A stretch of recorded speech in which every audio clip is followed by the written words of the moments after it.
بسم الله الرحمن الرحيم. الحمد لله رب العالمين، وأفضل الصلاة وأتم التسليم على سيدنا محمد وآله وأصحابه أجمعين. كنا في الحلقة الثانية مع خليل الله في واد غير ذي زرع، وزوجه التي هي هاجر، أمنا هاجر رضي الله عنهم أجمعين، وسيدنا إسماعيل عليه السلام.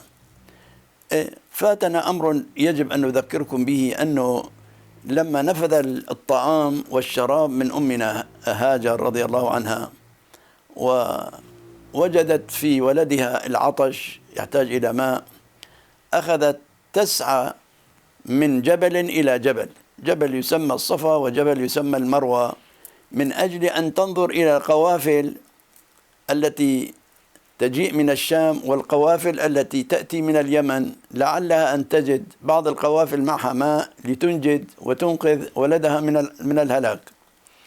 فسعت بين الجبلين بين الصفا والمروة 7 أشواط، فلما وصلت إلى المروة وهي تستغيث الله سمعت صوتا كرج أو هزة، فقالت: أين أنت يا هذا؟ يعني صاحب الصوت، شو مين هذا اللي عمل الحركة؟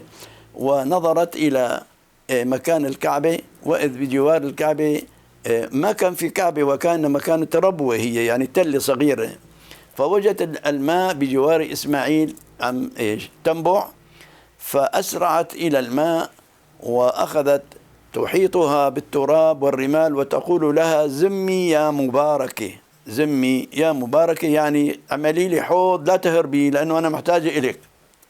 فالنبي قال: لولا أمنا هاجر ما قالت زمي وجعلتها لكانت عينا معين، يعني كانت نهر ماشية بتسقي بلاد. فهذا الأمر فجعل الحياة في تلك المنطقة. هذا البئر الذي يسمى بئر زمزم، هذا يعني كان سبب الحياة في تلك الوادي الذي هو واد غير ذي زرع. عندما تحطم وتهدم سد مأرب في اليمن وعطشت القبائل، فأخذت تهاجر وتبحث عن الماء، فجاءت قبيلة جرهم إلى هذا الوادي ورأت الطيور يعني وكأنها إشارة أنهم في ماء، فبحثوا فوجدوا ماء. فلما سألوا وجدوا أمنا هاجر وولدها إسماعيل ووجدوا الماء، فقالوا: هل تأذنين لنا؟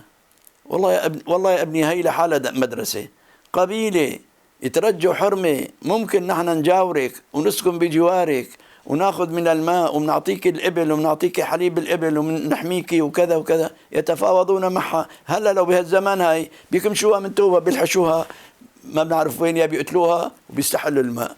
لك هدول اللي كانوا بلدين قبل النبوة وقبل بلا مؤاخذة، كان فيهم الأخلاق وهلا نحن دين وإسلام وقرآن بيناتنا وبناكل بعضنا.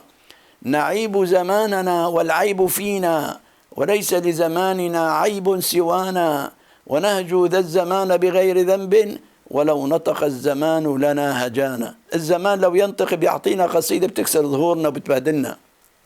فإذا وافقت أمنا هاجر على قبيلة جرهم أن يجاوروها ويعطوها من النعم ما تريد، وتشرب من الحليب والإبل، ويعني القصد أنه نحن بنعطيك من غنمنا ومن جمالنا ومن كذا، مقابل أنه نشرب من هذا الماء. فوافقت، وهي تريد من يعني يؤانسها في تلك الوادي. فجاوروها، ونمى إسماعيل بين قبيلة جرهم، وتعلم منهم اللغة العربية، أنه ما كان ينطق باللغة العربية وإنما كان بلغة لاتينية. فتزوج منهم، وجاء خليل الله يوما يزور هاجر وإسماعيل، فوجد هاجر قد ماتت، ووجد إسماعيل في الصيد، وتعرف على بيته ونادى أهله، فخرجت زوجته. وكان يقال أنه معطي عهد لأمنا سارة أنه ما ينزل عن الناقة، والله أعلم هي مشان الغيرة ما تنزل لعند هاجر، ما بدها ينزل عند هاجر، ما كانت خبرانة أنه هاجر توفت، لأنه بجوز التليفونات كانت ولا سلكي خربان أو ما في نت. لك كانوا على البركة وكانوا أفضل مننا. وهلا نحن بكل التكنولوجيا والتطور الحديث، لكن يعني صايرين خربانين من جوا، قلوبنا خربانة. فالقصد إخواني، خرجت زوجة سيدنا إسماعيل، قال لها: أين إسماعيل؟ قالت: في الصيد. قال لها: كيف حالكم؟ قالت: حالتنا حالة الزفت، ميتين من الجوع، حالتنا كذا وكذا كذا. فقال: سلمي على إسماعيل وقولي له خليه يغير عتبة بيته. إيه أمرك. ما قالت له مين أنت ولا تفضل ولا يعني شغلة عرفه. فلما رجع إسماعيل قالت له: إجا شيخ عجوز كذا على ناقة، صفته كذا، طوله كذا. إيه، فعرفوا سيدنا إسماعيل. قال: هذا أبي، ما وصاكي؟ شو طلب؟ ما كذا؟ ما ضيفتي؟ قالت: ما ضيفته، شو بدي ضيفه؟ ما عندنا شيء. هذه المرة النقاءة يا ابني بتقطع رزق جوزها. فلما إيش قال له: شو وصاكي؟ قالت له: وصاني إنه تغير عتبة بيتك. قال له: ضب أغراضك وروحي على أهلك، أنت عتبة بيتي، أنت قطع رزقي. فراح اتجوز مرة ثانية. فلما زاروا سيدنا إبراهيم المرة الثانية كمان نفس الشيء. إيش؟ ما لقى إسماعيل، لقى بالصيد.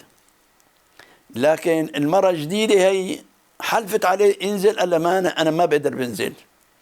قالت له: إذا خليك على الناقة وسيأتيك الطعام على رأسي. فحملت الطعام ووقفت جنب الناقة ليأكل من طعامهم. انظروا قديش الفارق بين إيش الأولى والثانية.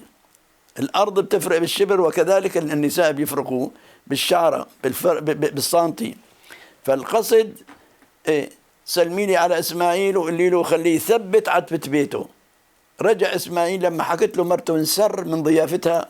وما وصاكي؟ قال: امبلا وصاني، قال لي ثبت عتبة بيتك. قال له: أنت عتبة البيت وأنت الزوجة إن شاء الله الدائمة.